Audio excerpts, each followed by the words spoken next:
70th anniversary, big day, September 18th for the Air Force, and obviously a lot of history there in those 7 years. Obviously, we started a long time before that. Really, 1907 is when we started our kind of airman history, but as a separate service on September 18th, 1947, and we've seen a lot of changes along the way. I mean, we saw Chuck Yeager break the sound barrier after we were just probably a couple months old as a service.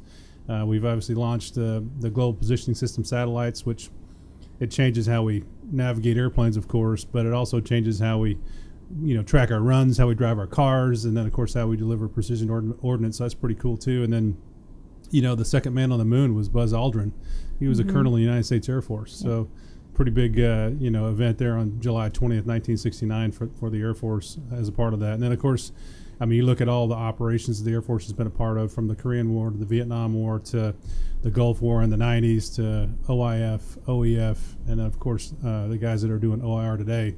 We've had a big impact on every major operation that our country's done since our birth as a service. So I think it's pretty cool stuff. And I think there's a couple parts to it. One, you want to kind of look back on the things that folks have done, the kind of the shoulders that you stand on as part of the world's greatest Air Force. But man, that's what you're a part of. So move it forward, keep breaking barriers. It'll be a good day. I'm looking forward to the ball tonight.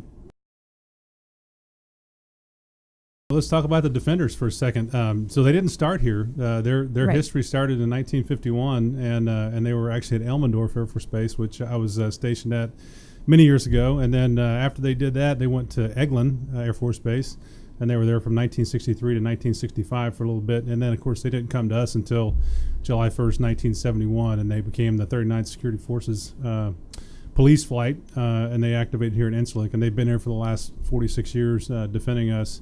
By the unit emblem that they have for their squadron was approved for use in May 1984, and it contains a bald eagle on the emblem, which represents the strength and vigilance. It also has a sword on it that represents the force of arms that they need to take at times to defend life, property, and combat capability. And then there's also a lightning bolt on there, and the lightning bolt is really kind of represents their speed at which they have to react and how they bring their force to bear when necessary. And then, of course, obviously they're steeped in their history. They've got 12 outstanding unit awards they've collected over their time frame. The last one was January 1st to December 31st, 2014. And again, they've been the first line of defense for us for the last 46 years. Yeah. And so there's 5 missions in the United States Air Force. There's command and control. There's global strike. There's intelligence, surveillance, reconnaissance, and rapid global mobility. And of course, my favorite is air superiority, air and space superiority, to be more specific. And I always say that you can't do any of those missions without air superiority, but quite frankly, you can't do any of the missions at all without Defenders and force protection and security. So thanks for what you guys are doing. Please keep it up. Shout out to the Defenders. Last week we had over 200 strike missions and hit over 274 targets last week. So in Syria alone was 178 strike missions and 204 targets that were serviced. And then Iraq, another 47 missions, another 70 targets that were hit. And again, like I always say, the guys are doing a great job of getting after that mission, that fight every week. And we're seeing a difference, every day as we're kind of moving ISIS back and then getting them pinned in down around the Euphrates. So it's a good, guys are doing a lot of good things for us.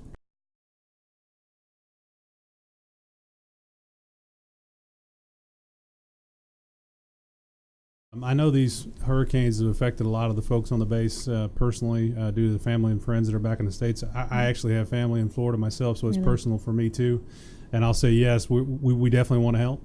And so right now we're in the process of gathering squadron reps to collect money. And so if you're willing to give, I would say get with those squadron reps and donate. We'll put all that money into kind of one pot, if you will, and give one Team Titan donation to the hurricane relief efforts. And so hopefully you'll see some stuff coming out on the email soon, on the daily email announcements. And then, again, get with your squadron if you want to donate and then help those people out. Yeah, absolutely. And maybe if you have ideas or you know of some, tell your squadron reps and they can kind of pass on the information and we can get something going here. I think that's great. Yeah. The fact that we're even thinking about that, I love it. So that shows that we're such a giving community here at the Lick, and I like it. I've lived through several hurricanes in my lifetime when I lived in Florida. So, I mean, my heart goes out to them. And, of course, like I said, I have family in Florida. So hopefully we can do something to help them.